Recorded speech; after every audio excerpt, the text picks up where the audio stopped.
Дэлхийн монголчуудын Англи радио 88.1 урлагийн дээр Сүхбаатар болон сонсож буй эрхэм таны энэ өдрийн амар амгалан дахин айлтгая. 7 өнөө бүрийн даваагаас баасан гарагийн яг энэ цаг мөчид радиогийн 2 дугаар студиэс дөрвөн зүгийн шууган нэвтрүүлэг маань шуугих тусам нягтал гэсэн уриатаагаар шуудурдаг. Яг одоо Улаанбаатар хотод 18 цаг 15 минут болсон өнөөдөр 2025 оны 6 дугаар сарын 9-ний даваа гарагийн дөрвөн зүгийн шууган нэвтрүүлэг эхэлж байна. Студид хөтлөгч Анжгаа гэрлээ за найруулагчаар мөнцгийн төвшин баярнаар айлтгаж байна. За дахин орой минь түргээ. За орой минь дахин хүргэе. Нэвтрүүлгийн хамтран аялагчаар Мандах их сургууль за мөн Евроаз Моторс компани хамтран ажиллаж байгаа баярлалаа. За өнөөдөр таны мэдээгээр эхэлнэ гэж шуугуулахад бэлэн үү? За шуугуулаад өгье. За эхлээ ингээ өнөөдрийн шууган их марзан эхэлтэн заяа. За. Одоо бүгдээрээ нэг зураг үзье. Эхлээд зургийг үзчих. Зурагч нас жоохон удаан штэ ядаргаас. Зүгээр одоо хэдүүлээ энийг хараад байна штэ. Зурган дээрээс нь эхэлж ярил илүү гоё болно. Энэ мэдээ бол. Шуугуулахгүй шуугуул амар шуугуулдаг мэдээ. За. Тэгээ биш. Нөгөө зургийг. Яа, манай найруулагч алаа ичлээ. Миний нөгөө бужигнуулах юм алаа ичлээ. Өнгөрлөө. Баг алаа исэн, багийн алуур хийгээсэн. Энэ одоо нэг юм ийм байж байгаа тийм болцсон юм уу? Үгүй.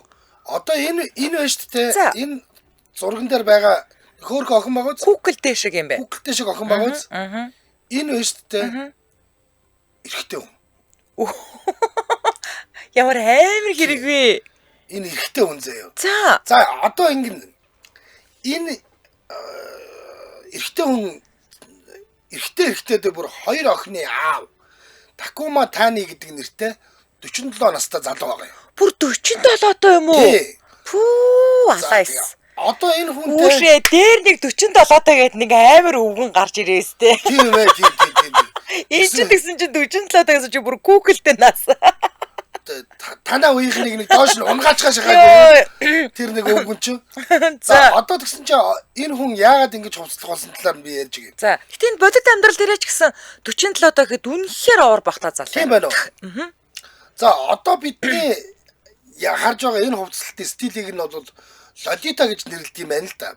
За. Нөгөө нэг тийм бай. Зохиолч Набоковын нэг роман байдаг шүү дээ Лолита гэдэг.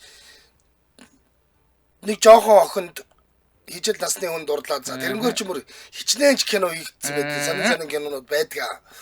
Лолита хэв маяг нь 1990-ад онд Японд үүссэн соёл хувцлалтын хэв маяг бөгөөд дундад зууны үеийн Европын Виктори болон Рококогийн хэв маягаас санаа авсан гэж үздэг юм байна л да. За Тани гэдэг энэ залуу бол 3 настайгаас л төгөлдөр хуур тоглож сурсан дуу хөгжимд хайртай нэг юм байжээ. Бүр эн чин том болонгуудаа бүр Английн Ливерпулд очиж дуу хөгжмийнхаа чиглэлээр сургууль сурсан байдгийг. За. Одоо нөгөө нэг Битлсийн төрсөн хотод очиж сурж ичүү дээ. Сургуулаа төгсөж ирээд хөгжмийн багшаар ажиллаж байгаад 2005 онд Жикинда Мармот гэдэг тарвах шүү дээ. Ийм нэртэй хамтлаг байгуулад хамтлагийнхаа гоцлол дуучин үг аяыг нь зохиодог ийм ажил хийжээ. За.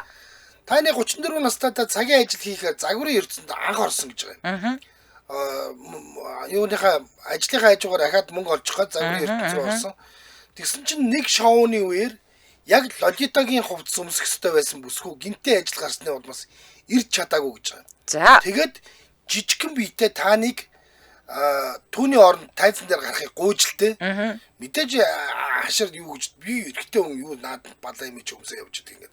Гэтэ татгалцсан гинэ. Тэгсэн чинь нөгөөдүүд өөр хараагаалгаа чи л одоо яг чамтал таарна өөр хүн таарахгүй марахгүй.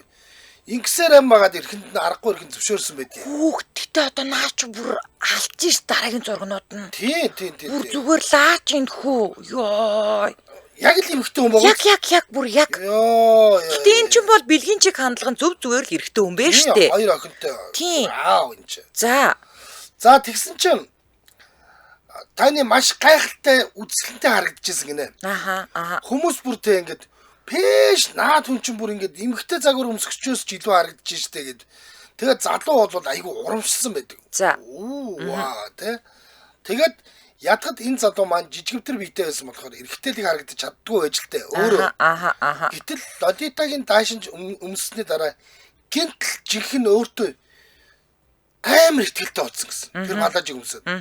Тэгээд өөрөө хэлсэн байлээ л дээ. Миний жижигхэн бие эмзэг төрөх зөөлөн зан чанар маань ингээд миний хамгийн том давуу тал болно гэж би огт бодож байгаагүй гэж.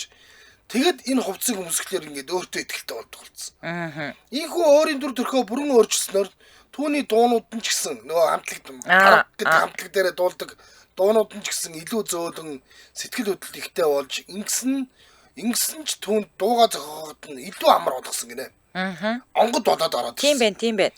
Аав нь эмэгтэй хүн шиг болчоор хүүхдүүд нь үүнд гайхаж дургуутсах байх гэж бодсон чинь харин ч эсэргээр болсон гинэ. Охтод нь ааваа стонэр. Таныгийн ээж түүнд даашин сонгоход нь хүртэл тусалж хүссэн бүхнээ хий гэж хэлжээ.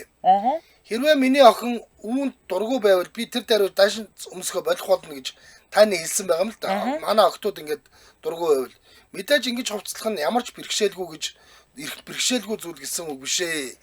Таныг эмэгтэй гэж андуурсан нэгэн эр түүнд бэлгийн хүчирхийлэл үзүүлэх гэж оролдсон удаатай гэж. Бүр. За. Мөн тэр ямар нэгэн үл ойлголцолд үүсэхгүй тулд хүүс хамаарахгүй ордог ариун цэврийн өөрөө ашигладаг гинэ. За. Бас тийм ариун цэврийн өөр байдаг. Тийм байна. За. За тэгээ одоо ингээ харангууд ч нэрэл нэг ийм нэг жижигхэн ийм нэг бар биш гэл юм байгаа. Хүмүүс одоо жижигхэн гэхээр энэ хідэн санжин бол гэж асууад байна. Өндөр нь тэр нь вэ нөө? За энэ одоо метр 50 мавтай юм бол. Метр 60 мавтай ч юм уу. Гэхдээ энэ одоо дурангаа мурангаа болохоор метр 40 юм болов. Метр 60 юм болов. За өстой ийм итгэв. За ямар ч байсан л ийм л нөхөр юм байна. За сэтгэлдлүүд нь хэдийн хоромч гэдгийг нь мэдж байгаа ч гэсэн түүний сайхан төрх дуу хоолой намайг үнэхээр гайхшруулсан.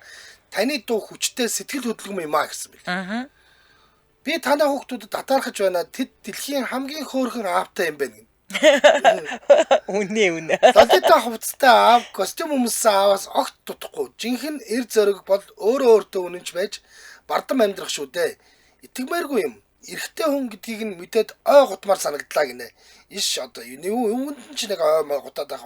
Гэтэл энэ нэр эрс өөрчлөгддөг юм байна. Тийм байна. Эрс өөрчлөгддөг. Харахаар өөрөө бол бас мангар барьцсан царайтай баг юм шүү дээ. Ингэж үгцэн. За. За хамтран айлгчаа яриад өргөжлүүлээ. Улаанбаатар хотод 18 цаг 23 минут болсон. За нэвтрүүлгийн хамтран айлгчаар Евроаз Моторс компани хамтран ажиллаж байгаа. За ингэж байгаа юм байна. Сансрын колонкоро заяо.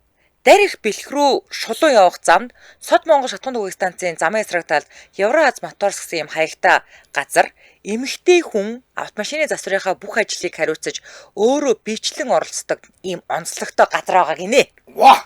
За. Очиж хүүхнэр машинаас 2023 оноос эхлээд үйл ажиллагаагаа явуулж эхэлсэн. Энэ тэр үеэс эхлээл нэг эмэгтэй хүн бүх засварын ажилд гар бие оролцоор ирсэн гэж байна. За. Тэрүүгээрээ ер нь бол их одоо алдартай юм байна та. Онцлог юм байна. За Евроаз Моторс засварын төвийн онцлог нь Францын Renault болон Солонгосын Samsung гэсэн Монголд нэмнөө цөөхөн байдаг ховор машинуудын сэлбэг захиалга болон компьютер онцлогоо засвар үйлчилгээгээр дагнаж ажилтдаг юм байна л да.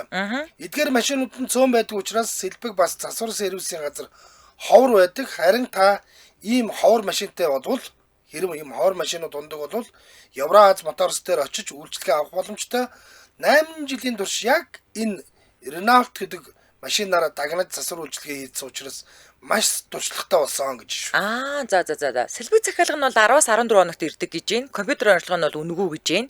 За тэгээ илүүдэл хөрөнгө мэдээлэл манайхаа 80 тэгтэг 9000 9928 тэгтэг 60 гэдэг утаснаас аваарай. Ингээд нэвтрүүлгийн хамтран аялагчаар Евроаз Моторс компани хамтран аярлаж байна. Баярлалаа. За чиний мэдээ. За би тэгвэл одоо үнэхээр тууштай зүтгэсээр юм байгаад краша өөрийн болгож авсан нэг юм хоншорт өгний тухай мэдээлэл байна. За Даниэла Сеньор Аполло Эскарио хэмээх Бразил хосууд хурмын ёслолдоо оршуулгын машинтай ирсэн нь олон хүнийг гайхшруулсан ч тэдний хайрын түүхийг мэддэг хүмүүст бол энэ нь тимч гайхмар зүйл биш байсан гинэ. За Даниэла хэмээх бүсгүй 2023 онд хамаатныхаа оршуулгын ёслолд оролцох үеэрээ Аполло гээд нэг тийм тун дажгүй царайлаг залууг анх олж харсан байгаа. За харин Аполлогийн хувьд нөгөө оршуулгын газрын дарга нь байсан учраас ажилдаа маш их анхаарад бүсгүйг огт анзаараагүй юм байна л да. Тэгсэн чинь бүсгүй яасан бах нь 3 сар тутам буюу улирал тутамд зөвхөн Аполлог харах За түүнд анзаарахын тулд танихгүй хүмүүсийн оршуулганд оролцуулсан гинэ. Хамаагүй. Бүр хамаач хүмүүсийн оршуулганд. Юусэн хамаагүй хүмүүсийн. Нөө залуугаа харах гал. Оо, яг үнэ. 33 настай Даниэла Сан Пауло хотын баруун өмнөд хэсэгт орших Пеналазино гэдэг ийм жижиг суурьнд амьдардаг. Тэгээ уг суурь нь угаасаа 2832 оршин суугчтай гинэ. За. Тэгээд байнга шахуу оршуулганд явдаг Даниэла Аполлод бол тийм ч хачин сонин санагдаг юм. Яг тэгэхээр тийм цөөхөн үнтэй юм чи нөгөө Бүгдээ хоорондоо хамаатсан. яг үнэ. Тэгээл ингээл нэг хүүхэн ингээл өдрөл тутамд ингээл оршуулган дээр зогсож яадаг те. Иш нөгөө мөөгний л Одоо яасан ч их хамаатан саднууд нь нас бараад байна да гэл одоо те. Ахаал хүн өнгөрсөн нөгөө мөөл хүүхний л Харин те. энэ хөгжид ямар хаашаамтай. За ийхүү 2 жил гаруй оршуулгын цуванд явсны эцэс Даниэла дурлсан залуугийнхаа анхаарлыг татаж чадсан. 2 жил штэ. За тэд хэсэг хугацаанд болцсны эцэст өнгөрсөн сар төрмөөсөн. За сонирхолтой нь оршуулганд оролцоод заяа. Оролцоод залуу нь бүсгүйгээ анзаараагүй за.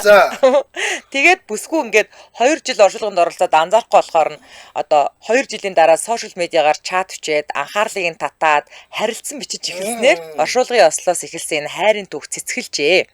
За ямар ч байсан тууштай зүтгэлэнд амжилтанд хүргэсэн энэ хайрын түүх нилээ явж байгаа. Өөртөөх нь зураг өргөтөө пост гэсэн интернетэд бол нилээ явж илээ. Хурмынхаа нөгөө нэг хурмын ингээд just married гэдэг нэг юм нэг лааз маз чирээ явдаг штэ. Тэр машин нөгөө оршуулгын машин хусч штэ. Йоо.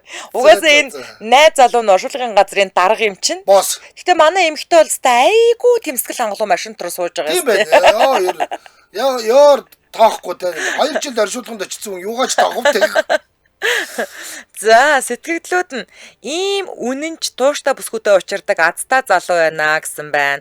Сайхан осуудаа над жаргал хүсье гэсэн байна. Хичнээн хайртай ч гэсэн оршуулгын машинаар хөрмөндөө ирэх нэг л амар санагдахгүй байна уу? Би л ав эвгүүцгэл юм байна. Нэг л эвгүй мэдрэмж төрчихлөө л гэж байна. Гэхдээ одоо тэгээд яах вэ да одоо тэгээд залуу нь бас гоё залуу байна оо. Хүн бас ингээ хөөцөж байгаа тооноос нь хөөцөж байгаа суугаад залуу. Бүсгүйч гэсэн бас дажгүй бүсгүүд нэг тийм хүнд гологдохоор хүн эмэгтэй бол биш. Тийм. Тэгээд энэ залуугийн оршуулганд л их оролцдог болгосон шүү. За ийм нэг тууштай бүсгүй байна. Тийм байна. За дэмжээ ярилцагч яриад өргөжлүүлье. Улаанбаатар хотод 18 цаг 29 минут болсон. Нэвтрүүлгийн маань дэмжээ ярилцагчаар Unlock Finance дэмжиж ажиллаж байна. За Unlock Finance зээлийн апп нь шинэ бүтээгдэхүүн нэвтрүүлсэн. Унаж явах нөхцөлтэйгээр автомашин барьцаалсан зээлийн үйлчилгээг химэл оюун ухааны тусламжтайгаар шийдэж байгаа. Тэгээд танд цахим гарын үсэг багтал ерөөсөө зээл чинь 5 минутанд таны данс нь шилжин. Холбоо арих утас нь 7610 ТТ 74 7610 ТТ 74 мөн Unlock Finance зээлийн апп пэйжээр та дэлгэрэнгүй мэдээлэл аваарай. Хэлбэр зээлийг хүссэн үедээ. Ингээд түрүүний дэмжээ ярилцагч Unlock Finance баярлаа. Яа, зээл мэлийг хүртлээ яа хийдэг болцсон. Харин ч 5 минутын дадан. Одоо би нэрээ нэг захим гарын үсэг гэдэг юм нэрээ нэг иргэний бүртгэл орч нэг баталгаажуулж авъя. Тийм шүү дээ. За таны мэдээг сонсъё. За миний дараагийн мэдээ. Инкс Япон шууган шүү. Ер нь өнөөдөр дөрөвнийх чинь Япон байсан. Японы нэгэн аав хүүгийнхээ хөөрхөн игдүүтэйг олон нийтэд гайхуулахын тулд 100 сая йен буюу Монгол мөнгөөр 2.4 тэрбум төгрөг зарцуулсан тухай хэвлэлүүдээр гараад зүүд болгож байна. Яасан ч баян тий. 2.5 тэрбум. За одоо жишээлбэл ингэсэн штэ. Нэрнгэсээ Маклай Калкин бол тэр нэг гэрте ганцаараа тоглож байгаа үедээ бол нэрнгэсээ өөр хүүхэд байсан штэ. Тэгжсэн томорсон ч нэг кактус шиг юм болсон штэ. Тэгсэн. Тэрэн шиг эдний хүүхэдэн тэгтээ бас одоо мэдгүй хүн болгоны л хүүхэд өөрт нь бол дэлхийн хамгийн өөр хүүхэд харагддаг л да.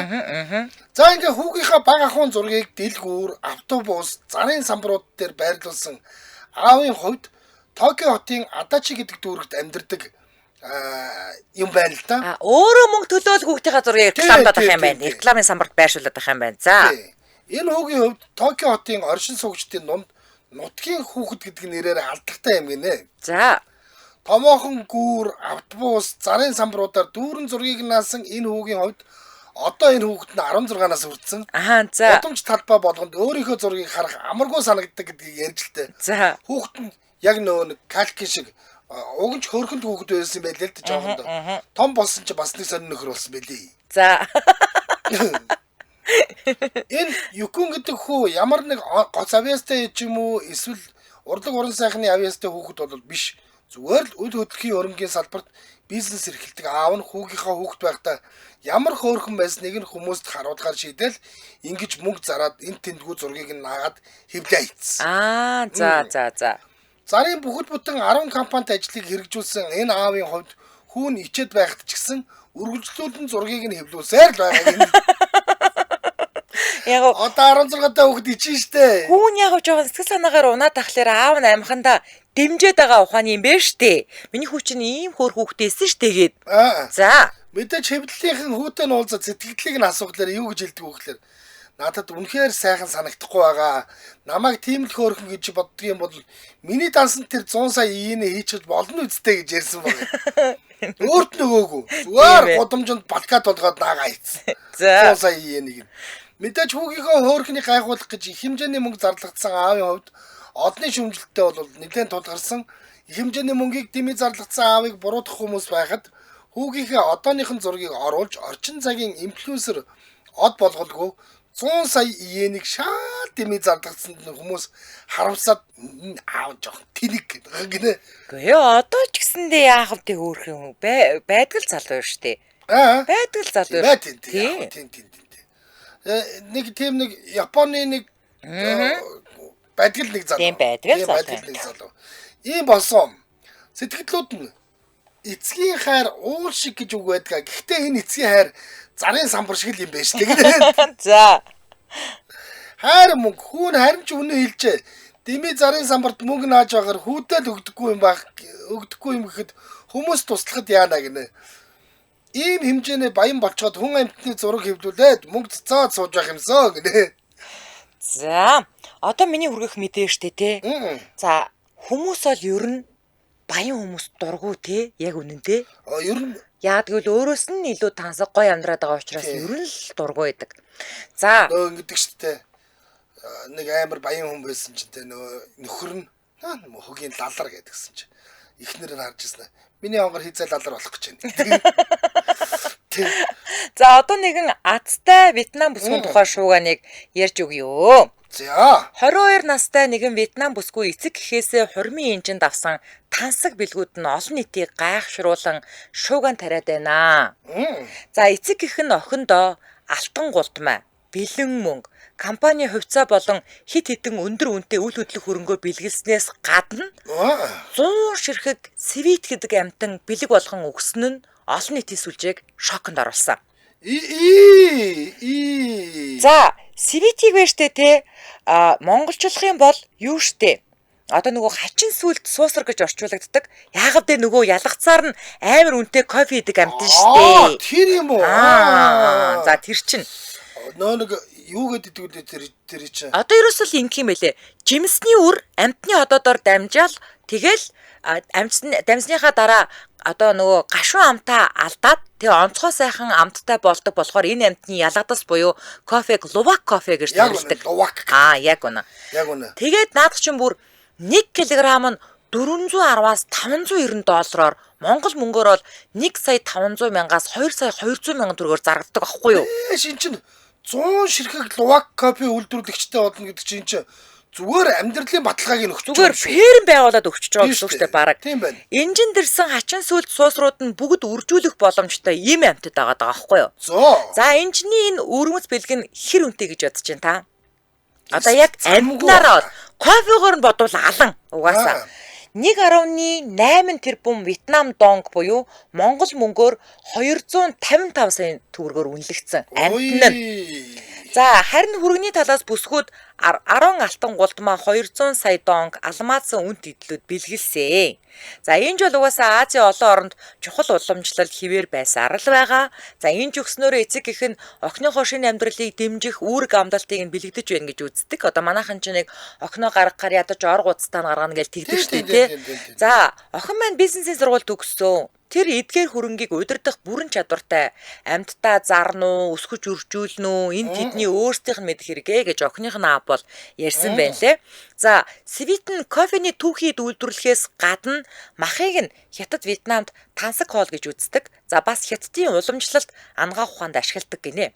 За гисэн хэдийч дэлхийн амьтдыг хамгаалах олон улсын байгууллага бол энэ амьтныг ихэвчлэн аюултай өрх ашиглан барьдаг. Нэмээд торонд байлгаж стресстэй нөхцөлд муу хооллолтгоос нь болоод амьтад өөрийгөө гэмтэх, эрт үхэхэд хүрдэг гэж үздэг учраас энэ амьтны аж ахуйд бол ам тааруул байдаг юм байна л да.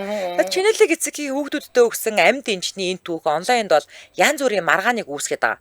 За сэтгэгдлүүд нь Хятад хүмүүс бэлэн мөнгөөр өрсөлдөж байхад Вьетнамын баячууд бүхэл бүтэн үйлдвэр компанийг энэ өгч байгаа нь үнэхээр гайхмаар юм гэсэн байна. Бэлэн мөнгөний оронд хөгжүүлэх боломжтой аж ахуй өгч байгаа нь бэлэн загас өгөхөөс илүү загас барих аргыг нь зааж байгаатай ижил санагдаж байна гэсэн байна. Тансаг байдлын цаана дандаа амьтны мөрлөг байдаг. Бизнес болон гэрлэлтийн асуудал зэрлэг ан амьтныг ашиглах нь зөв бус гэж бодож байна гэсэн байна. Энэ баячууд ч өстой баярхах юм олж чадах юм аа гэсэн байна. Муусан баяцуулаа. Энэ нь шүү дээ. Тэр Luwak Coffee гэдэг нэрлээд байгаа энэ Luwak гэдэг энэ амьтан байна шүү дээ. Өөрөө зөвхөн энэ Вьетнам, Индонез гэдэг хоёрхан газар л баг байгаад байгаа. Одоо энэ чинь болохоор суусар гэд нэрлэлчээд байгаа шүү дээ. Эний чинь тий. Тэнгүүтээ кофег нь болохоор Luwak Coffee гэдэг байгаа байхгүй юу? Luwak Coffee гэдэг энэ Вьетнам сая хэдэн тэрбум донг гэсэн бэ? За би дахиад хэлээд үгүй. 18 тэрбум. Монгол мөнгөөр бол 255 сая төгрөг штэ. За тэгэнгүүтээ наадах чинь дон нь болохоор зэрэг хэдэн дон гэхлээр зэрэг 1.8 тэрбум Вьетнам донг. Би донг ширхэх гэн штэ. Донг чи амар аахгүй. Донг чи ийм нөгөө нэг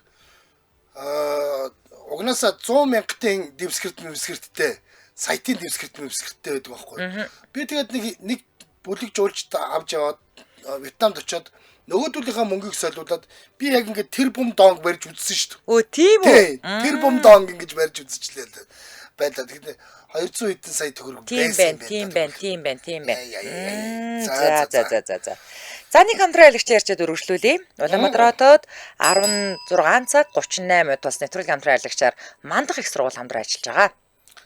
За, Мандах их сургууль ер нь бол нэг ингээ сургуулиуд чинь ингэдэг штэ. Төгсөгчд нь ажлын байртай юу, ажлын байргүй юу гэдгээр л үнэлж идэг баг. Мандахыг төгссөн нэгтлэн бодогч гэдэг юм уу, мандах бүртгэлийг төгссөн хүмүүс бол ер нь ажлын байр бол найдвартай гэсэн. Маш нэр хүндтэй. Мандахыг төгссөн бол наад чинь мундаг л байгаа штэ гэл тэгж ярьдаг. Тэгээ эднийх чи одоо энэ 25-аас 26 оны хичээлийн жилийн бакалаврын өдрийн хөтөлбөртөө нийтдээ 12 төрлийн мэргэжлэр эсэлтэ авч байгаа юм байна. Нэгтлэн бодох бүртгэл, санхүү банк, бизнесийн удирдлага, маркетинг, логистик, механик инженерчлэл, цахилгааны инженерчлэл, програм хангамж, мэдээллийн систем, гадаад хэлний орчуулагч, график дизайн гэдэг. За одоо 6 сарын 18-нд Яш эхлэлний эсэлтийн ерхий шалгалт эхэлнэ. Тийм ээ тэгэхээр эсэлтийн шалгалтын онооноос хамаарах дараах хөнгөлөлтийг олгож байгаа юм байна. За 700-аас дээш оноотой бол 100% ерөөсөө шууд тэтгэлгээр 650-аас 699 оноотой бол 70%, 600-аас 649 оноотой бол 40%, 550-аас 599 оноотой бол 10%-ийн одоо хөнгөлөлт эдлэгнэштэй төлбөрөөсөө тийм үү. За тэгвэл бакалавраас гадна бакалаврын ичнээ ангидаа бас дараах хөтөлбөрүүдээр эсэлтэ авч байгаа маань. Ичнээ ч одоо ингээд нөгөө манус шиг ажиллангаа суралцах сонирхолтой хүмүүст аягүй хэрэгтэй штэ. Тэгэхээр нэгтлэн бодох бүртгэл, санхүү банк, бизнесийн удирдлага, механик инженерчлэл, цахилгааны инженерчлэл, за нийлүүлэлтийн сүлжээ, логистик, програм хангамж. За магистрийн ангидаа бас ийм хөтөлбөрүүд нь нэгтлэн бодох бүртгэл, санхүү банк, бизнесийн удирдлага, механик инженерчлэл, эдийн засаг, даатгал. За докторийн хөтөлбөрт нь бас бизнесийн удирдлагаар доктор хамгаалж болох юм байна. Би эднийхийг ийм гадаад харилцааны ийм лаг гэж ерөөсөө мэддэггүй байсан. Тэгсэн чинь ингэж байгаа. Швейцарын холбооны улсын эдийн засаг технологийн их сургуулийн хос диплом олгодог гэж байгаа. Ийм хөтөлбөр байгаа юм байна. Монгол төгссөн ч гэсэн та Европт хүлээн зөвшөөрөгдөг дипломтой төгснө. Тийм байна гэсэн үг. Япон улсын Тохоку гэдэг их сургуультай оюутан солилцооны хөтөлбөрийг хэрэгжүүлдэг юм байна. За дээр нь Солонгосын Чонжу их сургууль, Самьон их сургууль, Хансон их сургуультай 2 дээр нэмэх нь 2 жилийн сураад 2 жил тэнд сурдаг. Ийм хөтөлбөртэй Хаалаа гэдэг их сургуультай 3 жилийн сураад 1 жил тэнд сурдаг ийм бас хөтөлбөртэй юм байна. Дээр нь Хятадын Тайваны Wupenk гэдэг их сургуультай, Wupenk гэнэ үү? Wupenk гэдэг их сургуультай мөн адил 2 дээр 1 2 хөтөлбөртэй. Тэнгүүд чинь хятад хэлтэй дээрэнтэй ингээ хятад Монголын за ийм хавсарсан дипломтой тийм нэгтлэн бол одоо өстө баллаа шүү дээ. Тэгин.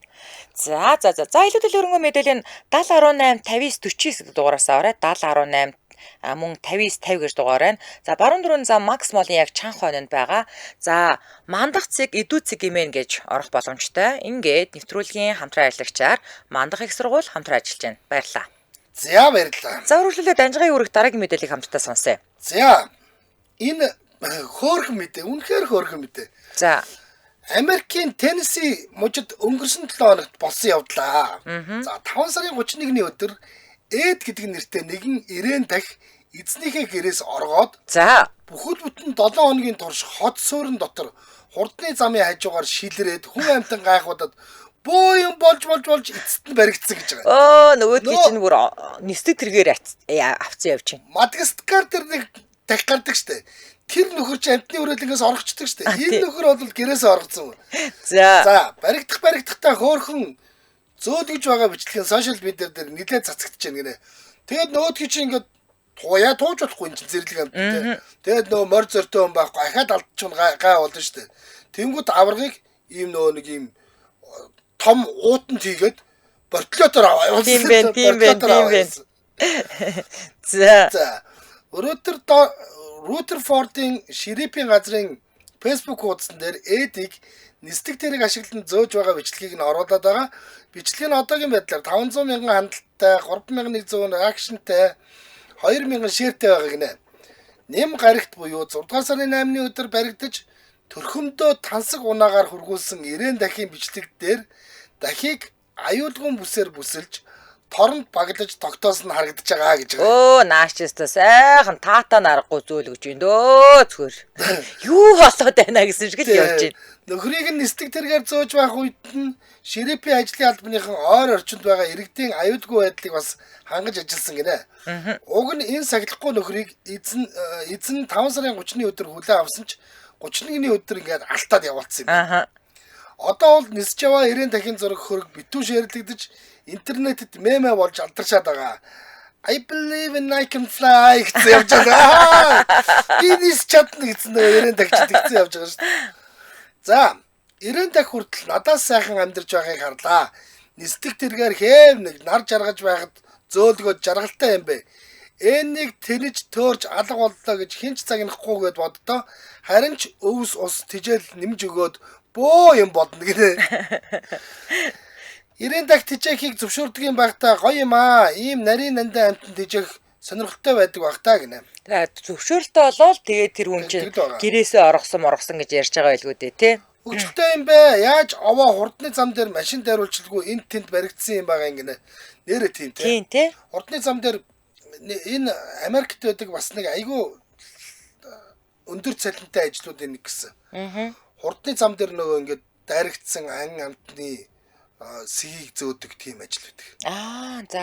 За. Хурдны зам дээр ч одоо ингэ хамгийн их дайруулдаг нь Америк даяар бол нэлээд их тарцсан хамгийн их байдаг амтналдаа тэр нэг цагаан сүлт буг гэдэг нэг буг байгаа юм. За. Тэр нөхөр л их дайруулдаг гинэ.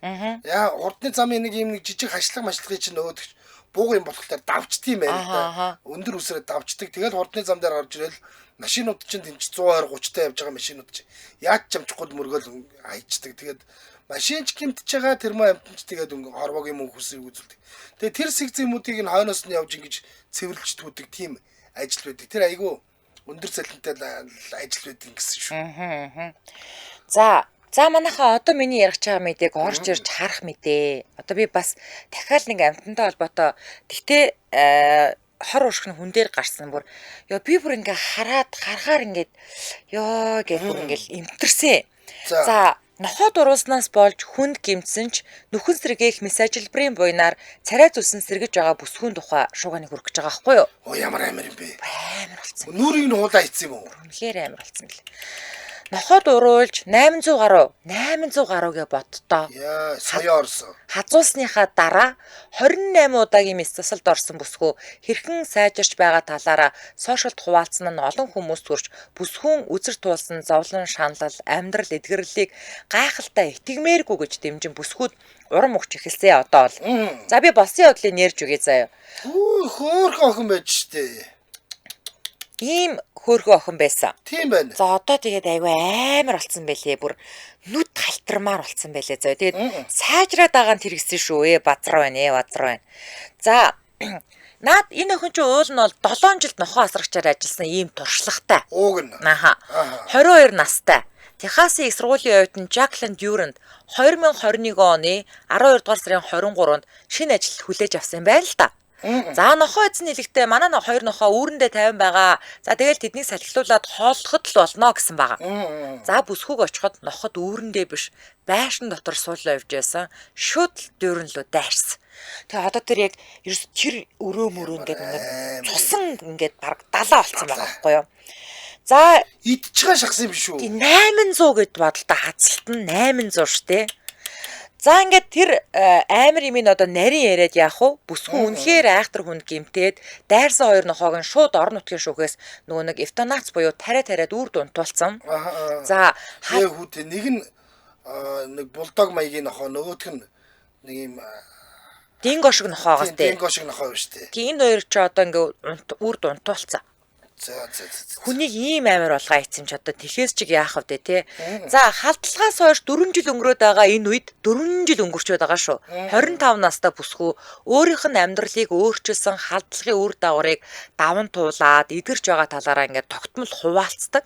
За нөгөө нэг өрөөг нь харуулж чинь зүгээр л улаан ялга болсон байгаа сте тэр хивс нохоо хивтер метр бол бүр улаан ялга болсон байгаа байхгүй ямар их зовсон бол харин тий орилоо хазуулаад байгаа зовн айн ёо бац тий 800 удаа хазуулсан гэдэг байгаа байхгүй за нохоо аюулын талаар олон нийтэд таниулахыг хичээж би Дюранд өөрийн түүхийг TikTok болон Instagram дэлгэрэнгүй хуваалцаж гадаа төрхөө сайжруулахын тулд 28 удаагийн нүүрний нөхөн сэргээх мис засал хийлгсэн тухайга болон өөрийгөө дахин толинд харж чаддаг болсон талаараа ярьсан.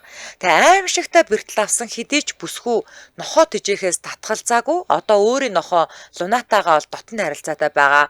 Нохоо нь түүнийг эдгэрхэд маш их тусалсан гэж хэлсэн байгаа байхгүй юу? Амт нь нохоодоо одоо ч гэсэн хайртай байсаар л байгаа. Тэр нас хүмүүсийн аягүй тийм хайрыг татаад байгаа юм байлээ. Ер нь бол за сэтгэгдлүүд нь амар юм аа л гэсэн байх. Угаасаа амар юм аа. Хүний аймнаас, нохоо аймнаас хамаагүй чухал эзтэй. Цагдаа нар аль бол хурдан орж ирээд нохоонуудыг аюулгүй болгох ёстой байсан юм гэсэн байна. Гайхалтай ашгүй овоо өөрчлөгдөжээ. Эмч нарыг уран бүтээлчтэй зүйрлэж болохоор байна. Ийм хүнд хэцүү зүйлийг даван туулж чаддаг маш өөдрөг үзэлтэй бүсгүй юм аа. Урам авлаа гэсэн байна.